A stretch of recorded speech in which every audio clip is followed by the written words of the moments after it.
sound. Stop moving around. Hi, everyone. It's Lindsey Baker with the Action Hour. Today, I have amazing guests, 3 amazing activists with me today. We have the amazing Chanel, and then we have Annie, Abram, and we have Michael. Of course, Michael. Sorry. What an amazing crew we have here. You guys have teamed together, the 3 of you, and you do all sorts of activism.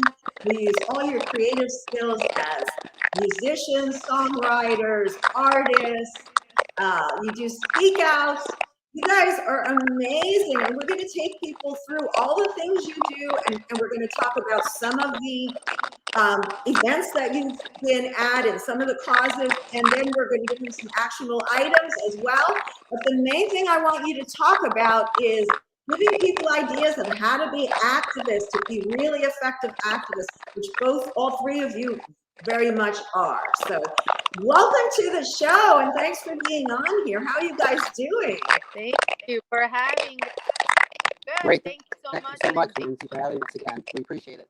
Oh, you're welcome. You're welcome. I'm still hearing a little crackle. Yeah. Let me try this. So what I'm going to do is I'm going to mute both of you when I'm talking. Now, Annie, go ahead. Take it away for a minute.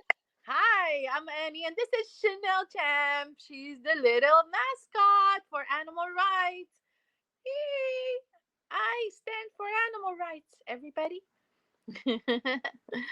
Thank you for having us here. We love you all. Lindsay, I cannot hear you. If you can hear me, I cannot hear you.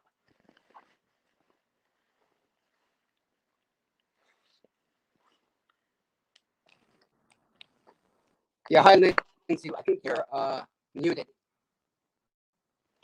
I think you're muted.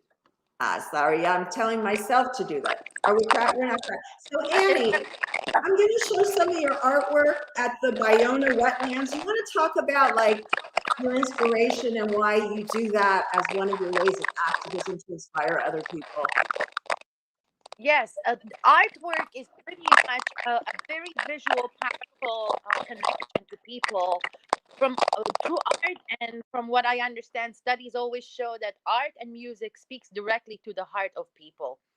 So people will make the connection. Even when we look at nature, we don't usually see the animals that have their habitats. Of course, they're afraid of human beings.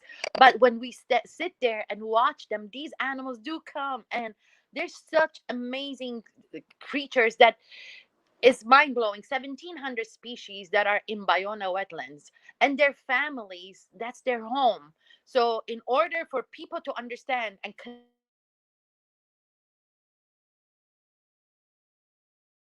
Looks like Annie is frozen. Oh, no. Mike, I think Annie is frozen for the moment. Let me see what's going on here. I think, yeah, she's frozen. So Annie, if you can go off and come back on, try that, or try talking now. Go ahead. I'm here now. Can you hear me? Hello? Can you hear me? No? Cannot hear. Oh, no. So I'll have to go out and come back in.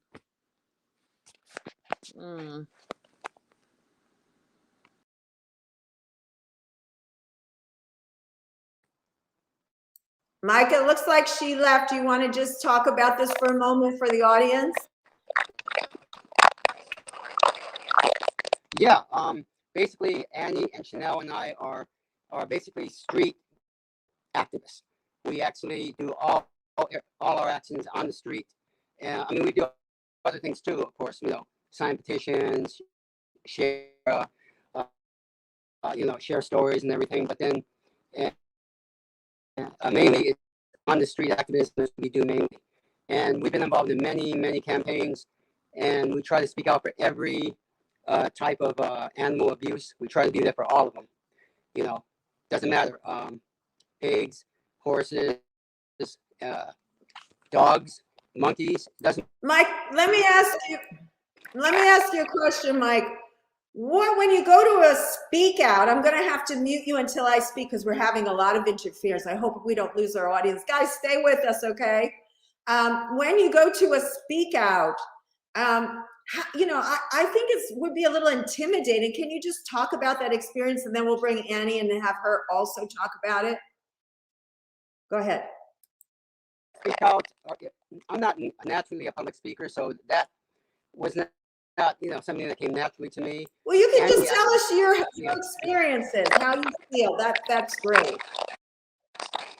Oh, I'm sorry, I didn't hear that, Lindsay. I said, just talk about the experience. You don't have to be a public speaker. You have everything you need. Just tell us about your experience. If I feel so deeply about animals and what the suffering they're going through that I force myself to speak out. And over the years, I've gotten a little bit more used to it.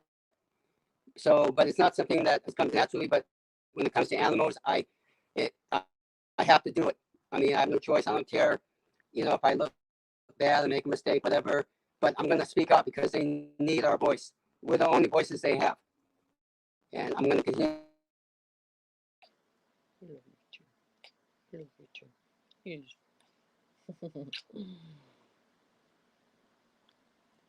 I can't hear. Do you want to respond to the same question? Yes, I can. I'm sorry, I completely did not hear what Michael was saying because it was. I was asking him about his activism. I was asking him about how he gets the nerve. Oh, yes, to yes, go yes. into the places because you get kicked out. We're going to show some video in a little bit, but just like your experience, like how that feels. So just from the heart, whatever. Okay, the experience itself is what motivates me, what drives me are the animals, because they cannot be heard. They cry, they beg, they speak, they communicate, but there is no way for us to get all their cries because they're hidden from us. Their communication is often ignored, silenced.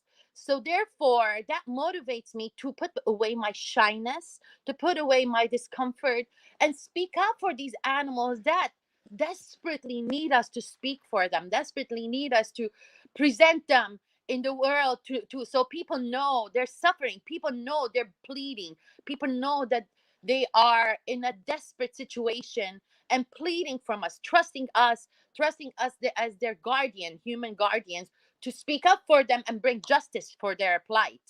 So this is the reason I put away my shyness. I used to be the shyest girl in the world, and nowadays the way I do it, yes, I do get butterflies in my stomach before I do speak out. I do get all sorts of okay, guys, Jane's on the phone. We're having a little technical difficulty. We're going to go off and come right back on. So guys, hang in there. We'll be right back. Hang in there, audience. We love you, and we'll be right back.